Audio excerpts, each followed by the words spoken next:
বউ বলে টাকা দাও টাকা দাও, টাকা দিতে হচ্ছে সমিতিতে। মৌসুমের প্রথম শৈত্যপ্রবাহ বয়ে যাচ্ছে যশোরে। কনকনে শীতের সাথে উত্তরের হিমেল হাওয়ায় কাঁপন লেগেছে হাড়ে। গত কয়েকদিন ধরে কুয়াশা ও বাতাসের দাপটে পৌষের দ্বিতীয় সপ্তাহেই শীতের মাত্রা বেড়েছে এই অঞ্চলে। শনিবার দেশের সর্বনিম্ন তাপমাত্রা ৮.৮ ডিগ্রি সেলসিয়াস রেকর্ড করেছে যশোর আবহাওয়া অফিস। যশোর আবহাওয়া অফিস জানিয়েছে, আজ দেশের সর্বনিম্ন তাপমাত্রা ৮.৮ ডিগ্রি সেলসিয়াস রেকর্ড করা হয়েছে।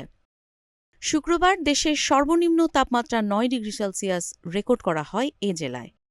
সকাল থেকে দেখা নেই সূর্যের। সপ্তাহ জুড়ে ৯ থেকে ১২ ডিগ্রির মধ্যে তাপমাত্রা ওঠানামা করছে, ফলে শীত জেঁকে বসেছে। হাড় কাঁপানো শীতের সবচেয়ে বেশি বিপাকে পড়েছে নিম্ন আয়ের মানুষগুলো। প্রচণ্ড ঠান্ডার মধ্যে তারা উপার্জনের সন্ধানে যেতে পারছেন না। তারপরও অনেকেই বাধ্য হয়ে কাজের উদ্দেশ্যে ছুটছেন।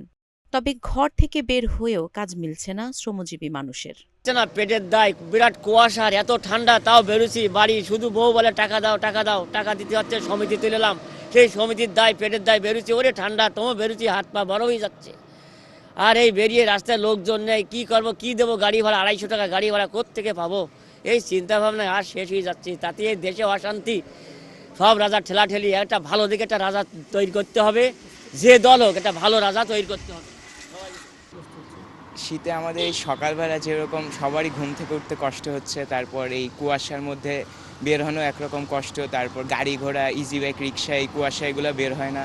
তারপর সব কোচিংয়ে সকালবেলায় মডেল টেস্ট পরীক্ষা দিয়ে রেখেছে, এর জন্য আমাদের সকালবেলা ঘর থেকে বের হতে হয়, কিন্তু সকালবেলা ঘর থেকে বের হনো আমাদের পক্ষে, সবার পক্ষে সম্ভব হয় না। তারপর যারা দূর দূরান্ত থেকে আসে তাদেরও নানা রকম সমস্যার সম্মুখীন হতে হয়। কাজী ইশরাত জাহান দৃষ্টি, নাগরিক প্রতিদিন।